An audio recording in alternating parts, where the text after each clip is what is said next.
Pour réaliser la belle robe de ma cliente, la fille de ma cliente, j'ai pris un pan, c'est-à-dire 2 yards que j'ai plié en 4 pour enlever la partie du bas, la partie des fronces.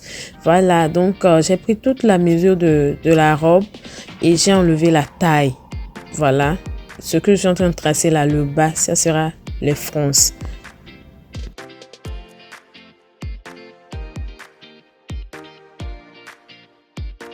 J'attaque maintenant le haut de la robe. Pour ça, je fais la mesure de le tour de poitrine divisé par 4. Voilà. Et là, je prends la taille. Tout ça pour avoir les mesures pour couper la partie du devant et du derrière. Si c'est ta première fois de rejoindre ce channel, abonne-toi rapidement.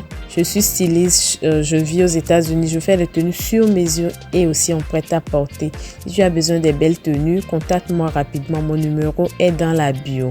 Et si tu veux des cours de couture personnalisés, n'hésite pas à me contacter également parce que je propose des cours pour tout type de personnes, que tu sois débutant ou niveau un peu avancé. Donc voilà, j'ai coupé le devant et le derrière. Pour le derrière, j'ai ajouté une marge de 1,5 cm pour la fermeture. Voilà.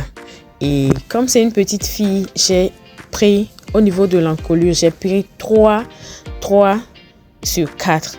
Et pour au niveau des aisselles, j'ai pris 6 pour descendre. Donc, suivez juste la vidéo, regardez plusieurs fois pour voir les méthodes que j'utilise. Et si vous avez des questions, n'hésitez pas à les poser en commentaire. Je marque donc les mauvaises faces pour ne pas me tromper.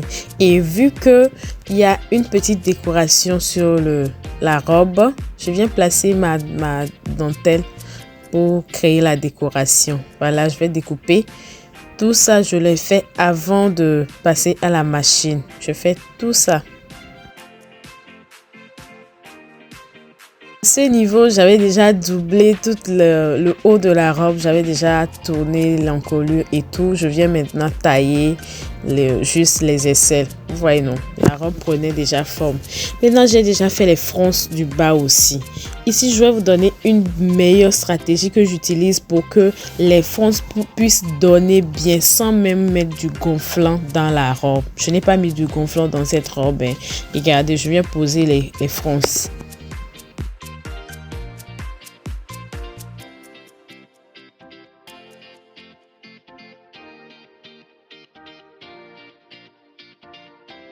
Voici, la fronce c'était bien posé, mais pas encore comme je voulais. Je vais maintenant ajouter ma doublure. C'est ici que la magie s'opère. Donc, regardez, j'ai pris au moins 2 yards de doublure avec la largeur que je pense que c'est bien pour que ça puisse rester sous la robe, quoi. Et je vais faire les fronces avec la doublure. Et je vais faire les fronces avec la doublure. Et je viens poser la doublure à l'envers, de sorte que quand on ouvre directement la robe, on ne voit pas la couture. Regardez comment ça fait pognon, pognon, pognon. Je n'ai pas mis de gonflant dans cette robe. Merci d'avoir suivi la vidéo. Bisous. Alors, dis-moi dans les commentaires, est-ce que tu connaissais cette astuce? Ça fait que on va juste penser que c'est un ovale que tu as coupé. Alors que non, c'est juste des fronces très jolies. Regardez. Abonnez-vous également sur mon TikTok, Becky Fancy Fashion.